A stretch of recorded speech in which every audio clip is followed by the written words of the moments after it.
Welcome to Learn English Through Stories, where every story teaches and every word matters. Learn English. Live the story. Let's begin. She had set the table for 7 years. Emma never said it out loud, but she always placed that extra fork. Maybe it was habit. Maybe it was hope. Daniel noticed, but never mentioned it. Some silences were too heavy to carry in words. Their home was quiet, warm, and full of little things that waited. A rocking horse no one rode, books unopened on the bottom shelf, and a crib in the guest room with a single stuffed bear inside. They tried everything. Doctors, prayers, papers. Hope became a routine, then a stranger, then a quiet ache, until one day a call came. His name was Adam, 6 years old. No parents able to care for him. Temporary placement, they said. Just for now. Emma said yes before the call ended. Adam arrived with a plastic bag, a red toy car, and eyes that looked through walls. He didn't speak for the first 3 days. He didn't cry either. Just held the toy car tightly, even in sleep. Daniel made pancakes the second morning. Adam didn't eat them, but he sat at the table. Emma smiled at that. "It's a start," she whispered. On the 5th day, he whispered, "Can I keep the car here?" Emma knelt beside him. "Of course, sweetheart. You can keep anything you want here." That night, Adam placed the car gently on the windowsill, as if it was finally safe. Adam didn't laugh much, but he watched. He watched how Daniel tied his shoes, slowly, twice. He watched how Emma folded towels, edges lined up perfectly. He started copying them. By week 2, he was helping set the table. Fork, knife, napkin, always in the same order.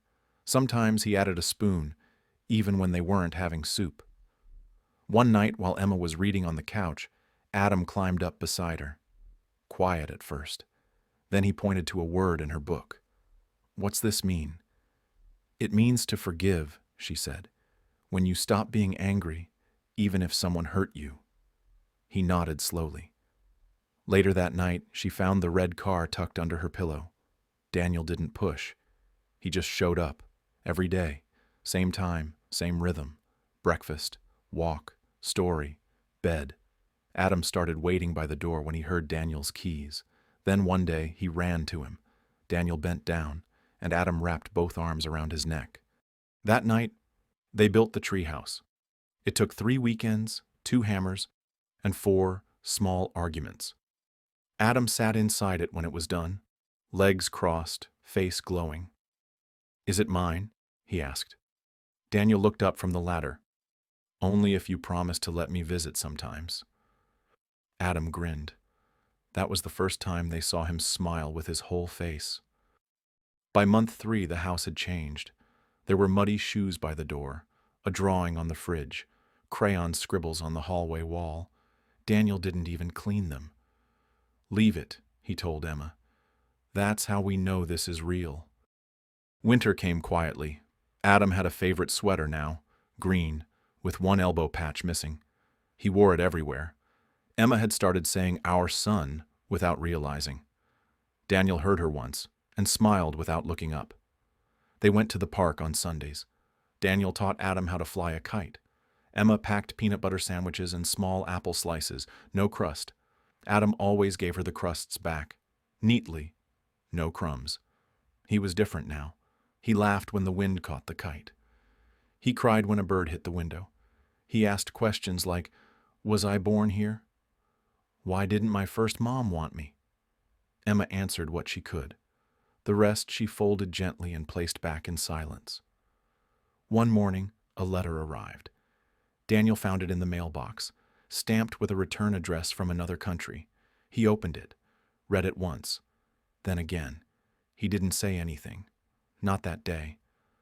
The next afternoon, 2 officials came to visit. They spoke softly. Emma sat still. Adam played with blocks in the next room, unaware. Daniel's voice didn't shake, but his hands did. That night, Daniel and Emma watched Adam sleep. "They said the father has returned," Daniel whispered. "He wants custody." Emma stared at the crib's mobile, still turning from the breeze. After all this time? He was working abroad. He has a job, a home. The court believes he's ready. Emma nodded once but didn't speak. The silence was louder than anything she could have said.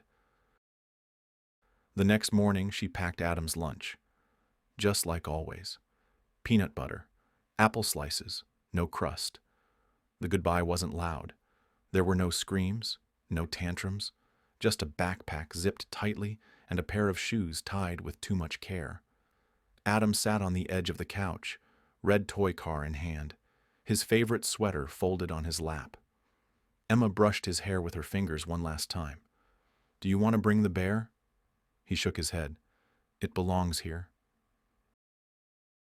Daniel walked him to the car.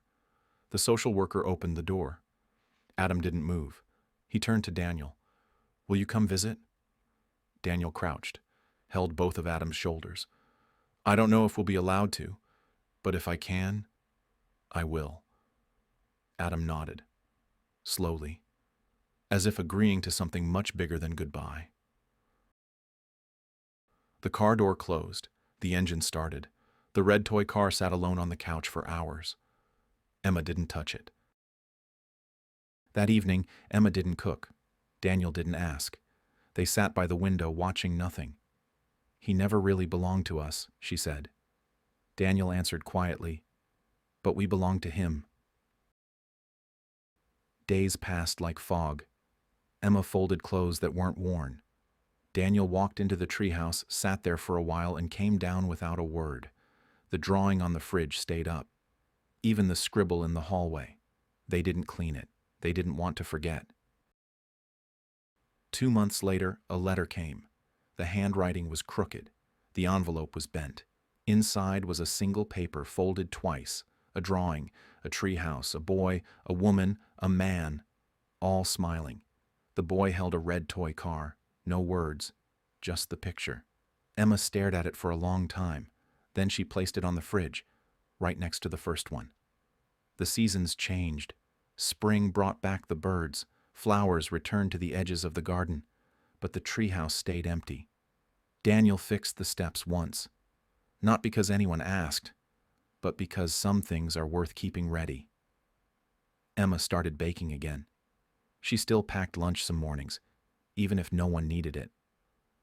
One evening, she looked at Daniel across the table. "Do you think he remembers us?" Daniel didn't answer right away.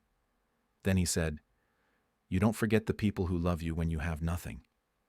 They never adopted again, not because they didn't want to, but because some stories don't repeat, and shouldn't. Adam was never legally theirs, but in every way that matters, he always would be. Years later, when Daniel passed the park where they flew the kite, he paused. A little boy was running with his father, laughing. His voice echoed something familiar. Daniel didn't stop them. He just watched for a moment, then walked away with a full heart. Emma kept the treehouse. She cleaned it once a year, just in case. On the back wall, in shaky handwriting, were 4 words in crayon: "I love this home." She never erased them. He wasn't theirs forever, but he was theirs completely. Now it's your turn to reflect. I'll ask you some questions about the story. Take a few seconds to think. Then I'll share a possible answer you might give. 1. Why do you think Emma always set the table for 3?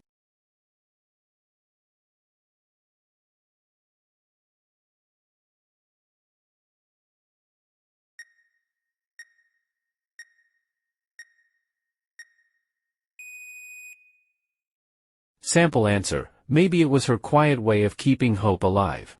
Even though there were only 2 of them, she believed that one day, the 3rd seat would be filled by a child.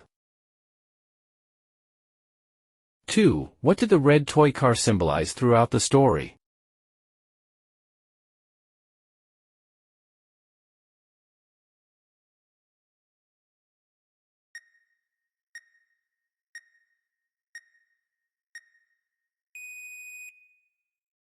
Sample answer: The car was a symbol of safety and control for Adam. He carried it everywhere in the beginning, like a shield. When he finally let go of it, it showed he felt safe in his new home. 3. Do you think Daniel and Emma made the right choice by not adopting again? Why or why not?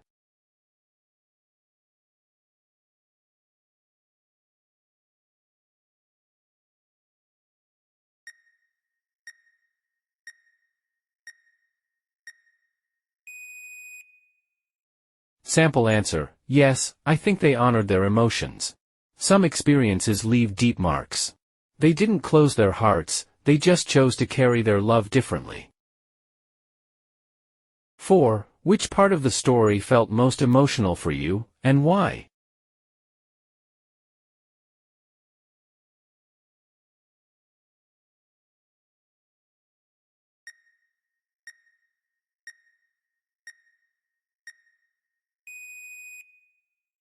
For me, it was the moment Adam asked, "Will you come visit?"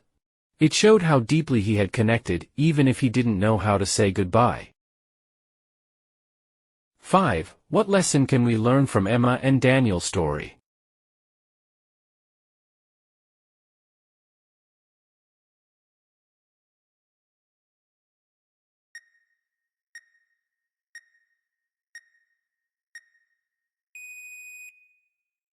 Sample answer: that real love isn't about ownership. It's about giving your heart fully, even if it's only for a while. Thanks for watching this episode from Learn English Through Stories. If you learned a new expression or idiom today, give this video a like. Leave a comment to share your favorite part or what you'd like to learn next. And don't forget to subscribe so you never miss a new story. See you in the next one.